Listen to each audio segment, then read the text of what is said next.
नमस्कार दोस्तों, डी यानी डेली न्यूज़ डिकोड के इस एपिसोड में आपका स्वागत है। डेली न्यूज़ डिकोड में हम न्यूज़ नहीं देते, हम करते हैं एनालिसिस जो कि डेटा पे आधारित होता है, तर्क पे आधारित होता है और बिना किसी लाग लपेट के सीधी सटीक बात करना ही हमारा डी का उद्देश्य है।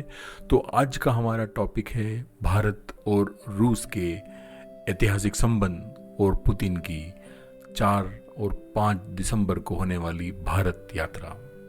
इस यात्रा में हम देखेंगे कि हमने भारत और रूस की ऐतिहासिक मित्रता की क्या क्या मिसालें देखी, क्या क्या घटनाएं हुई, क्या क्या भारत और रूस ने अपने अपने दोस्ती और मित्रता की फर्ज को अदा किया, नहीं किया, और किस किस कसौटी पे कौन कौन कहाँ खरा उतरा।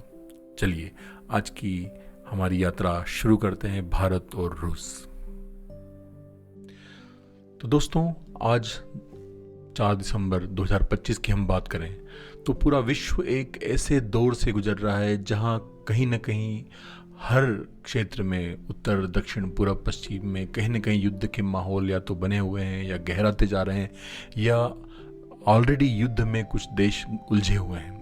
देखें तो हम रशिया और यूक्रेन का युद्ध 2022 से लगातार जारी है, दोनों युद्ध में बने हुए हैं, कोई हार मानने को तैयार नहीं। यूक्रेन छोटा सा देश है मगर वो नाटो के और यूरोपियन कंट्रीज़ के सहयोग से उसको फाइनेंशियल हेल्प मिल रही है, उसको स्ट्रेटजिक हेल्प मिल रही है, इसके कारण वो युद्ध में बना हुआ है, हार मानने को तैयार नहीं है। एक तरफ देखें तो अमेरिका भी कहीं ना कहीं डायरेक्टली तो नहीं, इनडायरेक्टली हर युद्ध में कहीं ना कहीं पार्टिसिपेट करता ही रहा है। जैसे हम बात करें तो अभी उसका खुद वियतनाम के साथ में आमना सामना होने की कगार पर आ चुका है। दूसरी तरफ देखें तो इजराइल का हमास के साथ में लगातार युद्ध के क्षण से हम लगातार देख रहे हैं कि गाजा पट्टी की क्या हालत हो गई। तो युद्ध बना हुआ है, इजराइल का लेबनान के साथ में, इजराइल का ईरान के साथ में, इजराइल का उसके सारे नेबर कंट्रीज़ के साथ में कुछ न कुछ उथल पुथल मची हुई है। इधर देखें तो हम अफ़गानिस्तान पाकिस्तान के साथ में भी रशागस्ती का दौर चल रहा है। कुछ एयर स्ट्राइक पाकिस्तान ने की, अफ़गानिस्तान भी अपने स्तर पर, क्योंकि उसके वायु सेना का उसके पास बेड़ा नहीं है, तो वो बड़ी ख़राब स्थिति से गुजर रहा है। मगर वो जिसको बोलते हैं फील्ड वार में बहुत माहिर है, गुरिल्ला युद्ध में अफ़गानिस्तान बहुत माहिर है और लंबे युद्ध करने में अफ़गानिस्तान हमेशा अव्वल रहा है, तो वहाँ पे अपना दौर आजमा रहा है। यहाँ देखें तो भारत की स्थिति अभी मई में पाकिस्तान के साथ में आमना सामना हुआ, पाकिस्तान को भारत ने बुरी तरह पछाड़ दिया।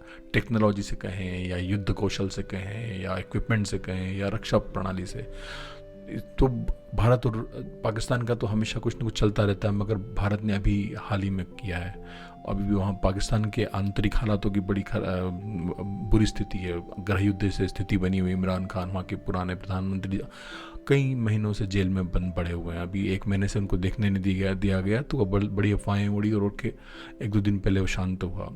इधर देखें तो बांग्लादेश की अपनी उथल पुथल मची है। इधर जेनजी आंदोलन से नेपाल गुजरा और अभी वहाँ तख्ता पलट होकर सब नया दौर आ रहा है। तो पूरा विश्व एक बड़े उसमें गुजरा हुआ है और इस दौर में भारत, चीन, अमेरिका और रूस, ये बड़ी 4 महाशक्तियाँ हैं। इन महाशक्तियों का आपस में क्या कैसे मेल मिलाप हो रहा है, टकराव हो रहा है, ये पूरे विश्व की निगाह है।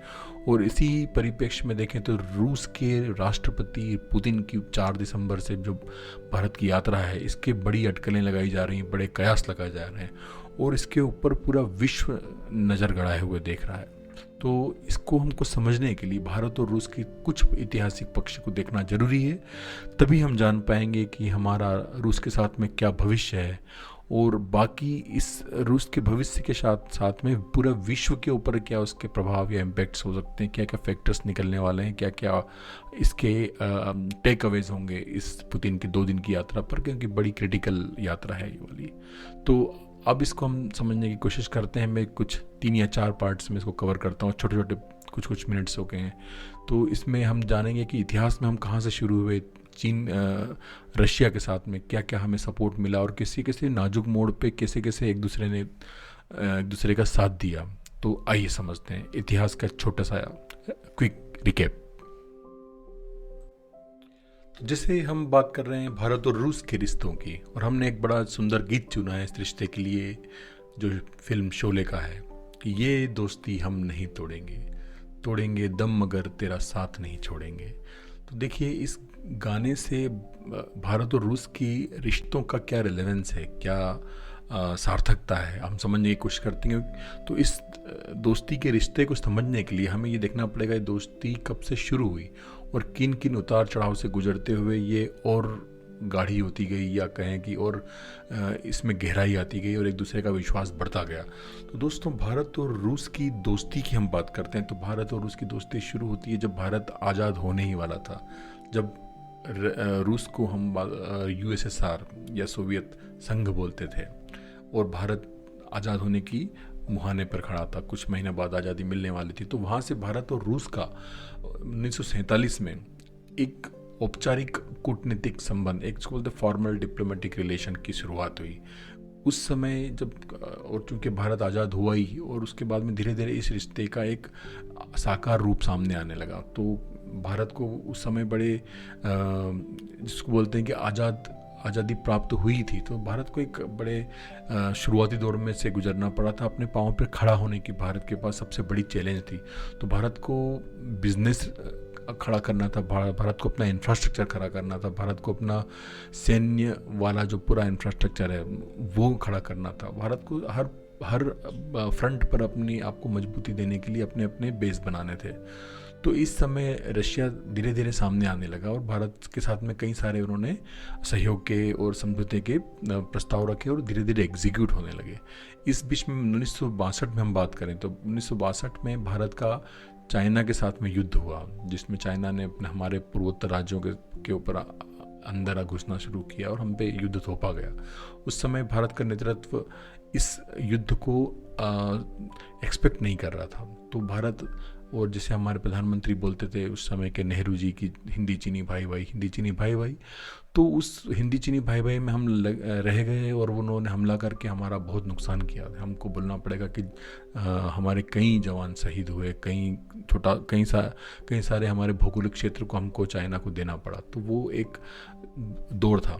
मगर उसके बाद में रशिया ने हमको सामरिक रूप से बड़ी मदद करना शुरू करी। उन्होंने हमें कई सारे युद्धक विमान हमको प्रोवाइड किए, जिसमें मिग विमान हो गया और इस तरह के कई सारे युद्धक टैंक हो गए। तो धीरे धीरे भारत ने अब सामरिक स्थिति में हम मजबूती लाना शुरू किया।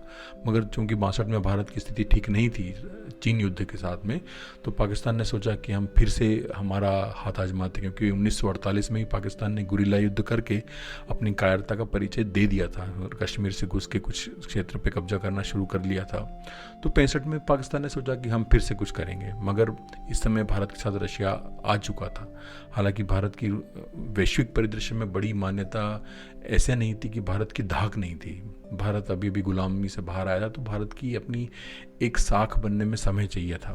तो पाकिस्तान ने हमला किया और उस समय भारत और पाकिस्तान ने अपने अपने खूब हाथ आजमाया, मगर भारत बड़े भाई की, अब इसको बोलने की बाप होता है, वो वाली भूमिका को निभाते हुए भारत ने बुरी तरह से पछाड़ा और इसमें रूस के दिए हुए सैन्य उपकरणों का बड़ा हाथ रहा। तो इसमें इसको बोलना चाहिए कि मित्रता काम आई हमारे लिए, और रूस के जो सैन्य उपकरण थे, विमान थे, वो सब हमारे लिए सैन्य उपकरण, टैंक, सारे काम आए और 65 में हमने उसको पछाड़ दिया।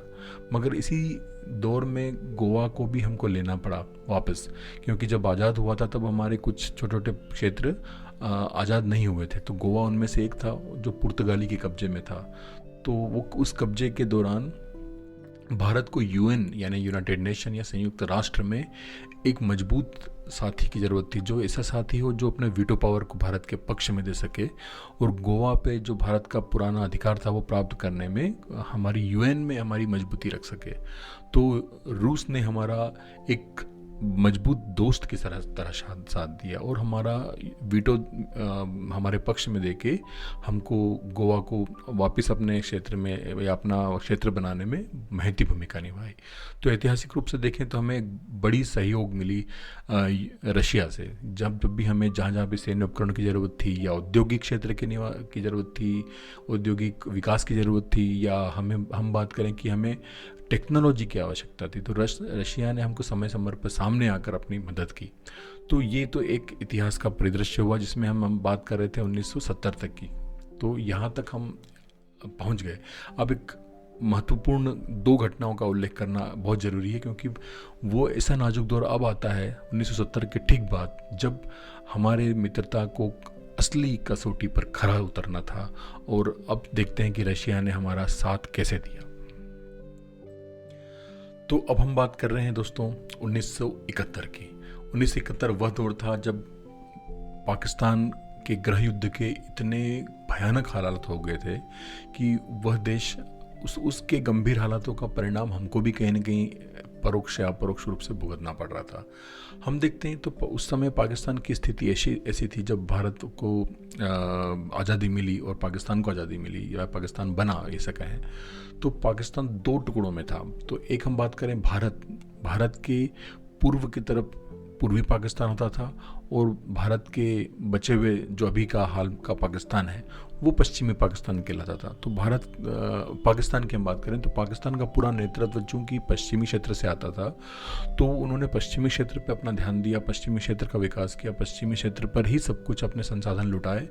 और बांग्लादेश, जो अभी आज का बांग्लादेश है, वो पहले पूर्वी पाकिस्तान था, तो उसको दोयम दर्जे का समझकर हमेशा उसके साथ में एक सौतेले व्यवहार को अंजाम दिया।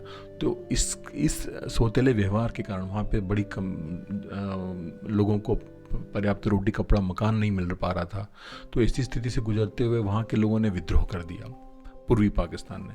तो उस विद्रोह को दबाने के लिए पाकिस्तान की सेना ने बड़ी बर्बरता से और कायरता से काम लेते हुए कई लोगों को, निस्सहाय गरीब और निहत्थे लोगों को टैंकों से कुचल दिया, या कहें डायरेक्ट उनके ऊपर शूट एट साइट वाला हथियार अपना लिया। और कई बार कई लोगों को उन्होंने जेनोसाइड या नरसंहार तक कर दिया। तो ऐसे डर और आतंक से जो पूर्वी पाकिस्तान था या बांग्लादेश है, वहाँ के लोग भागने लगे और इंडिया की तरफ आने लगे। तो इससे हमारे भौगोलिक क्षेत्र का भी धीरे धीरे कहीं ना कहीं हम बात करें तो खराबी आने लगी, या जिसके कहीं लोग घुसने लगे तो हमारी जनसंख्या का वितरण भी प्रभावित होने लगा। या क्योंकि वो लोग आते थे तो हमारे बांग्लादेश, हमारे पश्चिम बंगाल की सीमा से सीधे घुस के अंदर आने लगे या पूर्वोत्तर वाले राज्यों में जाने लगे। तो इसका भारत को भी गंभीर परिणाम धीरे धीरे दिखने लगे। तो इसमें हम बात करेंगे तो उस वक्त का भारतीय नेतृत्व जो इंदिरा गांधी के हाथ में था, उन्होंने बड़ी निडर और साहसी महिला होने का परिचय दिया और भारत का अपना स्पष्ट स्टैंड रखा कि यदि हम ये जेनोसाइड नहीं रुकते हैं तो हम भारत जाके पूर्वी पाकिस्तानियों की मदद करेंगे। और अंततः करना भी पड़ा। तो वो भारत चूंकि वहाँ गया तो वहाँ पर भी उस समय भारत को विश्व परिदृश्य में एक मजबूत साथी की ज़रूरत थी, क्योंकि पाकिस्तान इस तरह से प्रोपेगेंडा फैला रहा था कि भारत हमारे आंतरिक मामलों में दखल दे रहा है, जबकि वैसा नहीं था। आंतरिक मामला तब तक होता जब पाकिस्तान की सीमा के अंदर से बात होती, मगर वहाँ की आउटकम्स इंडिया में आने लगे तो अब ये उसका मुद्दा रह नहीं गया। मगर इस बात को मजबूती से रखने के लिए भारत को एक मजबूत दोस्त की फिर ज़रूरत पड़ी, जिसमें यूनाइटेड नेशन में भी हमारी बात रखना थी और हमें साथ की ज़रूरत थी किसी स्थायी सदस्य की, जो कि रशिया था। क्यों हम जानते हैं कि चाइना और अमेरिका तो हमारे विरुद्ध थे और पाकिस्तान के साथ थे। उनके अपने स्वार्थ अलग थे पाकिस्तान के साथ में, इसलिए उसका साथ दे रहे थे। मगर रशिया ने उस समय भी हमारा साथ दिया। और अब देखिए ये युद्ध तो एक अलग अलग फ्रंट पे लड़ाई जा रहा था। हम देखते हैं भारत की पूर्व दिशा में पूरा युद्ध का माहौल था, युद्ध हम और अच्छे लीड से हम जीत रहे थे। और इधर पाकिस्तान वाला जो अभी का पाकिस्तान है, मतलब हमारे पश्चिमी दिशा, यहाँ से भी हमारे राजस्थान में लोंगेवाला और बड़ी बड़ी पूरी बॉर्डर पे युद्ध के छुटपुट घटनाएं, बड़ी घटनाएं होने लगी। टैंकों से हमले होने लगे, फाइटर प्लेन से हमले होने लगे। तो हमको मगर फिर भी भारत एक बड़ा देश था, बड़ी पावर थी, बड़ी ताकत थी, तो भारत बहुत आसानी से पाकिस्तान को पछाड़ने लगा। मगर यहाँ पर अमेरिका ने भारत के विरुद्ध कार्य किया। उन्होंने पाकिस्तान का एक तरफा सपोर्ट किया और यहाँ तक कि उसने देखा कि पाकिस्तान हारने लगा है तो पाकिस्तान के लिए अपने नौसैनिक बेड़े भेज दिए। 2 या 3 बड़े जो युद्धपोत होते हैं जिसको बोलते हैं नेवल फ्लीट्स, वो हमारे भारत की दक्षिण पश्चिम दिशा की तरफ बढ़ने लगे। तो भारत का मैप देखें तो दक्षिण पश्चिम मुंबई तट से लेके तो पूरा जो दक्षिण भारत तक का तट है उस तट की ओर धीरे धीरे बढ़ रहे थे। तो उसको देख के स्थिति गंभीर होने लगी भारत के नज़रिए से। पाकिस्तान तो गदगद हो गया, पाकिस्तान मोटिवेट था कि नहीं अब मेरा बड़ा देश मेरे साथ हो गया तो मैं अब निश्चित ही युद्ध जीतूंगा। मगर इस नाजुक दौर में जब भारत को बहुत बहुत जिसको बोलना चाहिए डिमोरलाइजेशन टाइप का होने लगा, क्योंकि भारत के ऊपर अब 2 फ्रंट खुल चुके थे, तो इस समय रशिया ने, दोस्तों याद रखिएगा, रशिया ने इस नाजुक या बोलें बहुत नाजुक दौर में अपने सीधे दोस्ती का परिचय देते हुए अपने नेवल फ्लीट्स को भारत की तरफ बढ़ाना शुरू किया ताकि वो अमेरिका का सामना कर सके और भारत को बचा सके या भारत के पक्ष में हमला कर सके। तो इस तरफ से हम देखें तो दक्षिण पश्चिम से अमेरिका के युद्धपोत आ रहे थे और रशिया ने हमारा इस साइड से, जिसको बोलें तो हम दक्षिण पूर्वी इस छोर पर अपने फ्लीट्स आने लगे। तो अमेरिका ने जैसे ही देखा कि ये हमारे नेवल फ्लीट के सामने बराबर या बड़ी ताकत के रशियन फ्लीट्स आ रहे हैं, तो अमेरिका क्योंकि अपना स्वार्थ या अपना हित पहले देखता है, तो उसने उस त्वरित निर्णय लेते हुए अपने युद्धपोतों को वापस ले लिया और इस तरह से एक महाशक्ति यदि कूद के भारत का नुकसान करती, उसके पहले दूसरी महाशक्ति रशिया ने हमारा साथ दिया और ये बड़ा टकराव होने से भी बचा और हमारा युद्ध में निर्णायक बढ़त हुई और निर्णायक जीत हुई। और ऐसा युद्ध हम जीते पाकिस्तान से, जिसमें ऐतिहासिक रूप से 92,000 पाकिस्तानी सैनिकों ने बिना शर्त, बिना कोई कंडीशन आत्मसमर्पण कर दिया और सरेंडर कर दिया। इस सरेंडर को ऐतिहासिक रूप से माना जाता है 71 का जो सरेंडर किया पाकिस्तान ने। तो ये ऐतिहासिक जीत मिली, इसमें रूस की बड़ी महती भूमिका थी और इस भूमिका को हमको एक दोस्त के नाते कभी नहीं भूलना चाहिए और ना कभी हम भूलते हैं। अब इसके बाद में एक वर्तमान की घटना की बात करते हुए हम आगे बढ़ते हैं। तो अब हम बात कर रहे हैं एक वर्तमान दौर की बड़ी घटना पे, जब रूस का सामना हुआ यूक्रेन से। तो ये आमना सामना या कन्फ्रंटेशन जिसको बोलते हैं, ये शुरू हुआ जब यूक्रेन से 2022 में। तो इस युद्ध में क्योंकि हम जानते थे कि 1991 में रूस को भी यूएसएसआर से यूएसएसआर को तोड़कर रूस बनाया गया। तो ये रूस के साथ में ऐतिहासिक रूप से कई सारी आपदाएं भी आई, जिसके कारण यूएसएसआर रूस बना और उसका क्षेत्र काफ़ी अलग अलग देशों में बढ़ गया और टूट गया। तो यूक्रेन भी उनमें से एक देश था। तो खैर वो ऐतिहासिक बात थी, मगर आज की हम बात करें तो रूस और यूक्रेन का युद्ध जो शुरू हुआ, उस युद्ध में चूँकि रूस बड़ी महाशक्ति था और उसका ऐतिहासिक रूप से अमेरिका से प्रतिस्पर्धा रही और अमेरिका ने उसको बोले शाम दाम दंड भेद कहीं भी किसी भी स्तर पर रूस को नीचा लाने के लिए हमेशा कोशिश की है या अपना दम्भ दिखाया है। तो ऐसी स्थिति में अमेरिका ने अपने और सहयोगियों, जिसमें नाटो के देश आते हैं, जिसमें यूरोपियन कंट्रीज, यूरोपियन यूनियंस आते हैं, फ्रांस आता है, सारे आते हैं, तो इन सब ने मिलकर यूक्रेन को अपना मोहरा बना दिया और उस मोहरे ने अपना लाभ हानि बिना सोचे हुए इन देशों के कारण या अपने जो भी उसके व्यक्तिगत स्वार्थ भी रहे, तो उनके कारण रशिया के साथ में कन्फ्रंटेशन या युद्ध में उतर गया। अब देखिए ठीक है, ये युद्ध तो हम जानते हैं कि यूक्रेन की हैसियत नहीं है कि वो रूस जैसी महाशक्ति को हरा दे, मगर फिर भी बात 3 साल से बना हुआ है क्योंकि ये सारे देशों का झुंड उसके साथ में। अब यहाँ पर बात आती है रशिया की। तो रशिया के साथ में रशिया को हालांकि किसी बड़े की ज़रूरत नहीं थी साथ की, मगर फिर भी रशिया क्योंकि अपने स्तर पे बहुत बड़ा सक्षम देश है या पावरफुल देश है, तो मगर इस समय अमेरिका ने, जैसे मैंने कहा, साम दाम दंड भेद सब नीति अपनाता है, तो उसने इकोनॉमिक फ्रंट पर भी लड़ाई शुरू करी। उसने रशिया पर सारे के सारे प्रतिबंध लगा दिया, इसको सैंक्शन लगाना बोलते हैं। तो सैंक्शन इतने कठोर थे कि उन्होंने बोला कि हम रशिया के साथ में भी कोई आदान प्रदान या युद्ध विनिमय नहीं व्यापार विनिमय नहीं करेंगे, बल्कि यदि रशिया के साथ में कोई और भी देश करता है तो उस देश के साथ में भी हमारा एक दोस्ती का व्यवहार ख़त्म होगा। तो ये देखिए बड़ी एक धमकी भरा या इसको बोलते हैं कि एक चौधराहट वाला निर्णय था कि हम मतलब अमेरिका चाहता है मैं जो बोलूँ वही सब करें, चाहे आपका मेरा कोई लेना देना हो ना हो, मगर मैं जो बोलूँगा वो आपको करना ही पड़ेगा। तो ये ऐसा विश्व में अपनी धाक जमाने वाली बात थी। मगर अब देखिए भारत पुराना नहीं रहा। जब हमारे हम किसी भी की जिसको थ्रेटन बोलते हैं या धमकी बोलते हैं या वार्निंग पे हम डर जाएं, हमारी ताकत है, हम सबसे युवा बड़े देश है, हमारे 140 करोड़ की आबादी है, और सबसे बड़ी बात है कि हमारा राजनीतिक नेतृत्व बड़ा मजबूत है। हम विगत 2014 से अभी तक 10-11 सालों की बात करें तो भारत किसी भी फ्रंट पर कभी भी झुका नहीं। नरेंद्र मोदी की इस मामले में हमको तारीफ़ करनी चाहिए और करनी पड़ेगी, क्योंकि नरेंद्र मोदी ने हमेशा कहा, ना हम आँख उठाकर बात करेंगे, ना आँख झुकाकर बात करेंगे, हम आँख से आँख मिलाकर बात करेंगे। तो इस नेतृत्व का अब देखिए कि एक तरफ रूस जो ऐतिहासिक मित्र है, उसने मित्रता निभाई, हमको टेक्नोलॉजी दी, हमको ब्रह्मोस मिसाइल तक बनाने में हमारी टेक्नोलॉजी दी है उन्होंने हमको, जिसका हम उत्पादन कर रहे हैं हमारे नाम से। उन्होंने सुखोई दिया, उन्होंने कई सारे युद्धक टैंक दिए। तो इस समय रशिया को आर्थिक रूप से बड़ी एक हानि होने लगी जब सैंक्शंस मिले अमेरिका की तरफ से। तो अब यहाँ पे भारत की कड़ी परीक्षा थी। तो भारत चाहता तो या तो गुटनिरपेक्षता वाला पुराना जो एक वो था उसको अपना के चुपचाप बैठा रहता अपने जिसको बोलते हैं कि अपने क्षेत्र में चुपचाप, कुछ न इधर है ना उधर है इस टाइप का। मगर भारत ने भी मित्रता निभाई।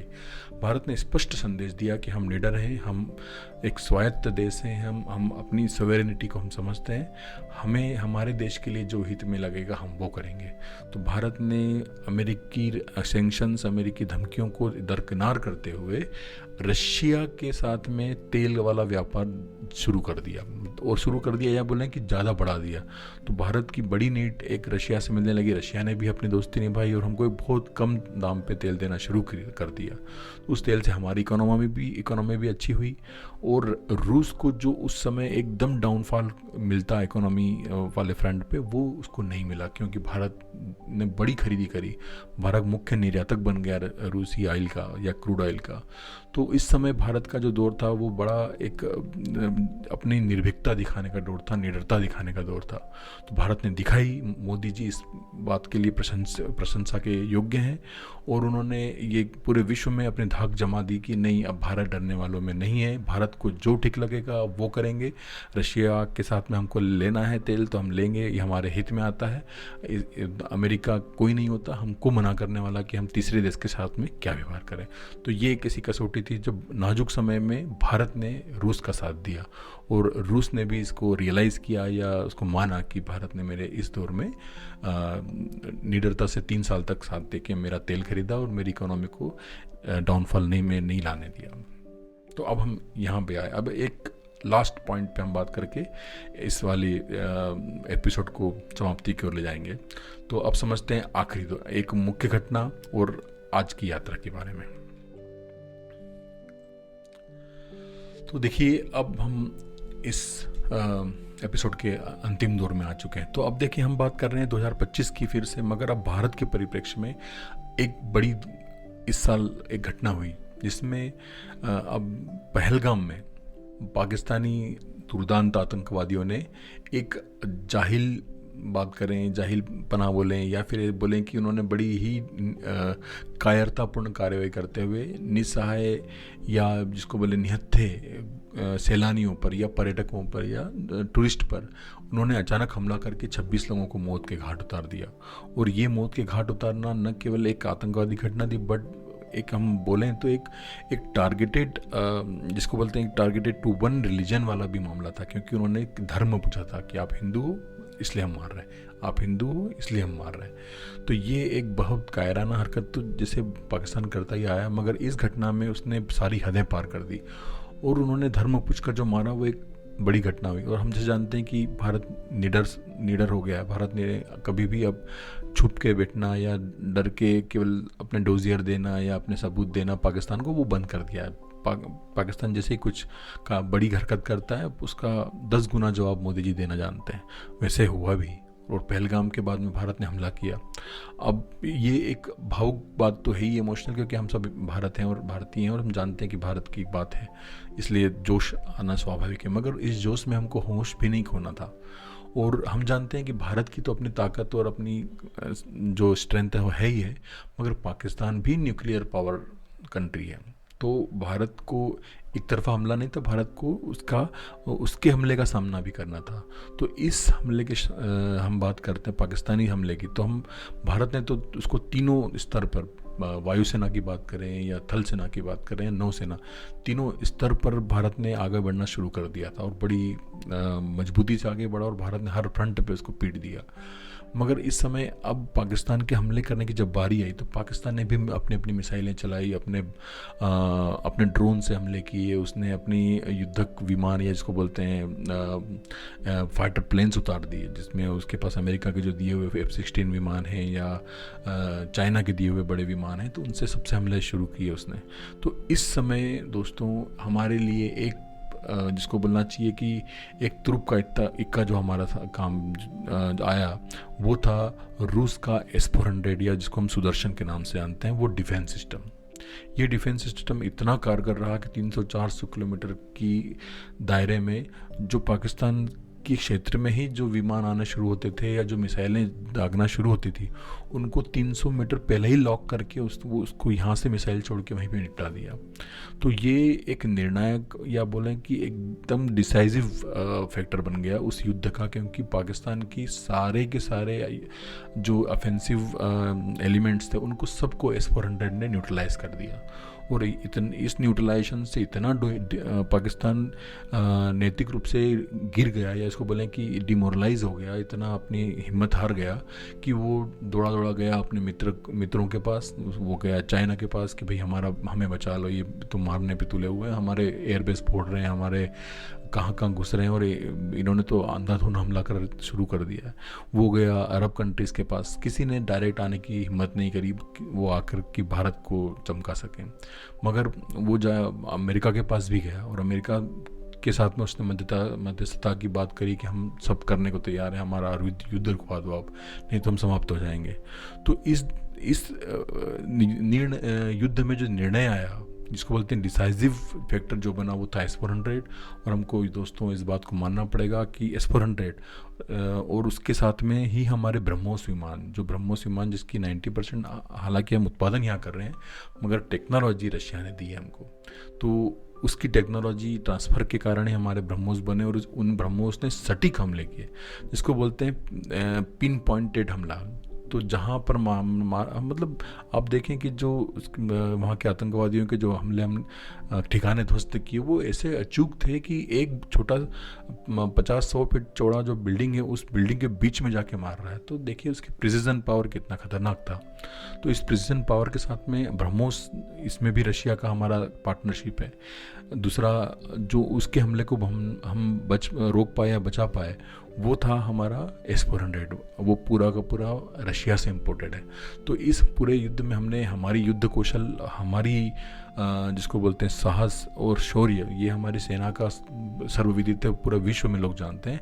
मगर टेक्नोलॉजी और सैन्य उपकरणों में हमको जो रशिया का जो साथ मिला, राफेल विमान का तो खैर हम जानते हैं कि हमको फ्रांस से मिले हैं, मगर सुखोई विमान जो रशिया के दिए हुए हैं उन्होंने हमारा बहुत साथ दिया, ब्रह्मोस ने साथ दिया। कई सारे टैंक जो हमको वहाँ से मिले हैं रशिया से, उनका बड़ा साथ रहा। तो दोस्तों ये निर्णायक दौर में भी हमारा रूस के साथ जो मित्रता है वो बहुत काम आई।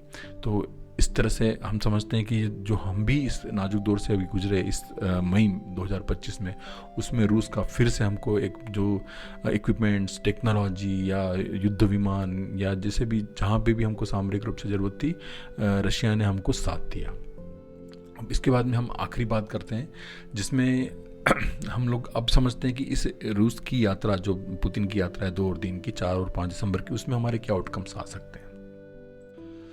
तो देखिए आज 4 तारीख हो गया, 4 तारीख को रूस के राष्ट्रपति भारत बस पहुंचने ही वाले हैं और अब हम टकटकी लगाए हुए देख रहे हैं कि इस यात्रा का क्या परिणाम है, क्या आउटकम है, और जब यात्रा समाप्त होगी तो what will be the takeaways, क्या इस यात्रा के आउटकम्स होंगे, टेक अवेज क्या होंगे, हमें क्या मिलेगा, रशिया को क्या मिलेगा। तो इस आउटकम्स पे जैसे हमने सबसे शुरू में बात किया एपिसोड में कि ये आउटकम के ऊपर न केवल भारत नज़र रखा हुआ है, बल्कि पूरा विश्व एक नज़र बनाए हुए है कि इसका क्या आउटकम आता है, भारत को क्या टेक्नोलॉजी मिलती है, भारत को क्या नहीं मिलता, क्या, क्योंकि जैसे भारत को कुछ क्या उम्मीदें हैं, भारत की उम्मीदें बड़ी बड़े स्तर पर हैं, क्योंकि भारत बड़ा बजट रशिया के साथ में खर्च करता है युद्ध विमान खरीदने के लिए या युद्ध वाले सामग्री खरीदने के लिए। तो पूरा विश्व देख रहा है। तो अब हम भारत के नज़रिए से बात करें तो पुतिन की यात्रा जैसे 2 दिन की है, तो अब देखिए पुतिन की यात्रा में अब केवल हम सैन्य सामग्री की या उसकी टेक्नोलॉजी की बात नहीं कर रहे हैं, अब हम सारे फ्रंट की बात कर रहे हैं। तो भारत और रूस में अब देखेंगे तो भारत अमेरिका ने जब सैंक्शंस लगाए, उन्होंने वीज़ा कम कर दिए, वीज़ा की फ़ीस बढ़ा दी, हम पे कई सारे टेरिफ लगा दिए। तो अमेरिका हर दृष्टि से डायरेक्टली रशिया का जो नुकसान कर सकता है कर ही रहा है, मगर हमारे थ्रू भी वो नुकसान करना चाह रहा है। मगर भारत ने हमेशा कभी भी घुटने नहीं टेके और आज भी नहीं टेक रहा है। इसी टेरिफ और सैंक्शन से बचने के लिए मोदी जी ने जीएसटी का इमीडिएट एक रेजोल्यूशन दिया या इसको संशोधन दिया। उस जीएसटी ने इतना बड़ा चमत्कार किया कि पूरी जीडीपी को रिवाइव कर दिया। आज देखें तो 8 के ऊपर जीडीपी जा चुकी है। पूरे विश्व में देखें तो सबसे अग्रणी श्रेणी में हम लोग खड़े हैं जीडीपी के लिए। पूरा विश्व जान रहा है कि सबसे बड़ी विकास दर हमारे यहाँ पे आ चुकी है। तो अब देखें तो उसके सैंक्शन और सब अलग था, मगर अब रशिया ने जितने अमेरिका के जो हथकंडे थे उनके एवज में भारत को एंटीडोट्स देना शुरू कर दिया कि भाई ठीक है, तुम सैंक्शंस लगा रहे हो, हम भारत को ये सुविधा दे देंगे। तुम भारत के साथ में ये सैन्य उपकरण देने का मना कर रहे हो तो हम देंगे। हम इसको सुखोई का M35 वाला जो नया विमान है वो हम देने को अगली 5th जनरेशन का हम देंगे। या हम बात करते हैं कि जो अमेरिका ने बोला कि हम वीज़ा नहीं देंगे, रशिया ने बोला हम वीज़ा की नई श्रेणी बना के भारत के टेक्नोलॉजी को या भारत के जो टेक्निकल पर्सनल या टेक्निकल ब्रेन है उनको हम आने के लिए न्योता देते हैं। हमारे यहाँ आओ, हमारे यहाँ काम करो, हमारे यहाँ हमारा भी सहयोग हो, आप लोगों की भी आर्थिक उन्नति होगी। तो रशिया ने हर फ्रंट पर अपना वो किया। तो ये जो 2 दिन की यात्रा है, इस 2 दिन की यात्रा में मुहर लगने वाली है। अब देखिए हम जानते हैं कि 2 दिन की यात्रा में जो होगा उसका कच्चा मसूदा तो पहले काफ़ी महीनों से तैयार हो रहा है। अजीत डोभाल जा चुके हैं, हमारे सारे फ्रंट के जो मिनिस्टर्स होते हैं, इकोनॉमी वाले होते हैं या फॉरेन इन्वेस्टमेंट के डिसइन्वेस्टमेंट, सारे के सारे मंत्रालय लगातार बातचीत में बने हुए हैं। तो उसका आउटकम आने वाला है। तो हम देखेंगे कि क्या क्या संभावनाएं हैं, क्या क्या भारत के पक्ष से हम देखें तो पहली संभावना आती है कि हम सैन्य उपकरणों की बात करें तो भारत को अगली श्रेणी के सुखोई विमान यदि देने की बात करता है रशिया, तो ये हमारे लिए बड़ी उपलब्धि होगी। इस विमानों के साथ में हमारी श्रेणी एक अव्वल दर्जे की देश की हो जाएगी, जहां हम किसी से भी लड़ने को तैयार हो जाएंगे। एक ये हो गया। दूसरा ये हो गया कि हम जैसे हम जानते हैं तेजस का विमान का हम लोग निर्माण कर रहे हैं, मगर वो पुरानी जनरेशन के विमान है। तो आज की जनरेशन की हम बात करें तो सुखोई विमान यदि हमको बनाने को मिल जाए, यदि उसका निर्माण या प्रोडक्शन हमारे इंडिया में HAL वगैरह में शुरू हो जाए तो हमारे लिए एक ऐतिहासिक माइलस्टोन हो जाएगा, जिसको हिस्टोरिकल माइलस्टोन या बोलें तो बहुत बड़ी उपलब्धि हो जाएगी जो पूरा विश्व देखता रह जाएगा। तो इस यात्रा के कुछ दिन पहले ही रशिया के कुछ लोगों ने अपनी तरफ से इनिशिएट कर चुके हैं। तो हो सकता है या मुझे लगता है कि बड़ी संभावना है कि हमको सुखोई की टेक्नोलॉजी ट्रांसफ़र रशिया ज़रूर करेगा। और इस टेक्नोलॉजी ट्रांसफ़र के कारण भारत की युद्ध क्षेत्र के जो निर्माण वाली एक इंडस्ट्री है उस प्रोडक्शन में हमको एक बहुत बड़ा स्थान मिल जाएगा यदि हम सुखोई का विमान का उत्पादन करना शुरू करते हैं। ब्रह्मोस का जो हमारा चल ही रहा है, मगर अगली पीढ़ी के जो हमारे विमान है वो आ सकते हैं। हमारे जो वायु रक्षा प्रणाली है जिसको हैवक सिस्टम्स बोलते हैं, उसकी अगली जो लेटेस्ट टेक्नोलॉजी चल रही वो हमको मिल सकती है। तो उसके कारण हमारा जो डिफेंस सिस्टम है बहुत मजबूत हो जाएगा। अभी जैसे S-400 की बात करते हैं, S-400 का जो एक अपनी क्षमता थी उस क्षमता से कई गुना क्षमता हमारी और बढ़ जाएगी। मतलब पूरे हमारा भारत का जो पूरा वायु क्षेत्र है उस पूरे वायु क्षेत्र को हम सुरक्षित कर लेंगे चारों दिशाओं से। दूसरा हम देखते हैं तो S-400 की हम नई खेप चाहते हैं, क्योंकि S-400 को हमने देखा हमारे कौशल के साथ में S-400 ने गजब का एक प्रदर्शन किया मई 2025 में पाकिस्तान के साथ में। तो हम चाहते हैं कि हमको कुछ और S-400 मिल जाए, 2-3 बेड़े या 5 बेड़े हम और चाहते हैं हमारा खड़े हो जाएं, ताकि हम चाइना के साथ में भी नहीं पढ़ पाएँ, पाकिस्तान के साथ में, और यदि बांग्लादेश भी छुटपुट कुछ हरकतें या कुछ दुस्साहस करता है तो इसको भी हम टका सा जवाब दे देंगे उस समय। तो S-400 है, मगर S-400 की अगली जनरेशन भी रशिया बना चुका है। S-500 S-600 पे काम हो रहा है। तो वो वाले जो हमारे अगली जनरेशन के जो रक्षा उपकरण हैं उसका भी हमको उम्मीद है कि वो हमको रशिया देगा। तो इस तरह से हम देख रहे हैं। तो सैन्य उपकरणों का एक पूरा पक्ष है, एक फ्रंट है, जिस पे हमने हमारी कई सारी 5-6 पॉइंट्स पे हम लोग उम्मीद करते हैं कि पुतिन हमको उसकी सौगात जरूर देंगे। और अगली बात करें बिज़नेस की, तो बिज़नेस में से हमने बात किया कि अमेरिका के सैंक्शन से हम गुजर रहे हैं, अमेरिका के एक्स्ट्रा टैरिफ हमको इकोनॉमी वाले फ्रंट पे या क्षेत्र में हमको चेतावनियाँ दे रहे हैं या फिर हमारे चैलेंज प्रस्तुत कर रहे हैं। तो उस क्षेत्र में हमको क्या कंपेंसेशन मिलता है रशिया से, वो हमको देखने वाली बात होगी। और दूसरा कि जैसे हमने कहा कि हमारा जो टेक्निकल ब्रेन पूरा अभी अमेरिका पे जाने पे ही भरोसा करता है, वो क्या उसके लिए कैसा रशिया एक नया क्षेत्र बन के उभरता है कि हम जैसे मान लीजिए यहाँ के लोग जो IITians हैं या जैसे लोग मास्टर डिग्रीज या PhDs करके बाहर जाते हैं, तो क्या उनके लिए अब एक बड़ा अल्टरनेटिव रशिया बनने जा रहा है? मुझे लगता है कि ये बनेगा। और रशिया ने खुद भी अपनी तरफ से प्रपोजल दिया था, इनिशिएट किया था, तो मुझे लगता है वो भी ट्रांसफ़र होगा। तीसरा, अब हम बिज़नेस की बात करते हैं, तो बिज़नेस में भी भारत के पास कई सारी संभावनाएं हैं। माइनिंग की बात करें या फिर केमिकल इंडस्ट्री की बात करें या कई सारी इंडस्ट्रीज़ में इंफ्रास्ट्रक्चर की बात करें, तो वहाँ पे भी रशिया अपना साथ या कोलेब्रेशन बना सकता है भारत के साथ में। तो वो भी भारत के लिए अपनी GDP को बढ़ाने के लिए, या भारत क्योंकि अब चाह रहा है कि चौथी हम लोग बड़ी अर्थव्यवस्था है, तो हम तीसरी या दूसरी पे धीरे धीरे जाना चाह रहे हैं। और 2047 तक मोदी जी का जो विज़न है वो है कि हम भारत को विकसित राष्ट्र बना दें। तो मुझे लगता है कि ये कुछ ऐसे इसमें ज़रूर निर्णय लिए जाएंगे पुतिन और मोदी जी के द्वारा, जिससे हम जानेंगे कि यार उस 2047 में जो विकसित भारत की परिकल्पना है, उसके कुछ न कुछ आज से हम जिसको बोल सकते हैं कि journey of 10,000 miles starts with one step. तो ये उस दिशा में हमारे नॉट ओनली वन स्टेप, हम बहुत सारे कदम इस यात्रा के आउटकम के रूप में देखेंगे। तो हमारी फिंगर क्रॉस्ड हैं, हम उम्मीद कर रहे हैं कई सारी, और हमारा भारत और रूस का जो मित्रता का दौर है वो नित नए आयाम छुएगा, नए शिखर छुएगा। और इसी उम्मीद, इसी विश्वास के साथ में हम देखते हैं क्या होगा। तो हमारा आज का एपिसोड समाप्त करते हैं। आशा करते हैं कि ये फैक्ट्स एंड फिगर्स और जो हमारा एनालिसिस है वो ज़रूर आपके नॉलेज को बढ़ाने के काम आएगा, आपके चीज़ों को जो हमारे आसपास हो रही हैं उसको समझने के काम आएगा। धन्यवाद। DND डेली न्यूज़ डिकोड अगला एपिसोड ज़रूर देखें। इसमें जो कमियां लगी, इसमें जो आपको संशोधन करने हैं, कुछ आपको चेंजेस करने हैं, तो आप हमें कमेंट करें और हमसे जुड़े रहें। थैंक यू, धन्यवाद।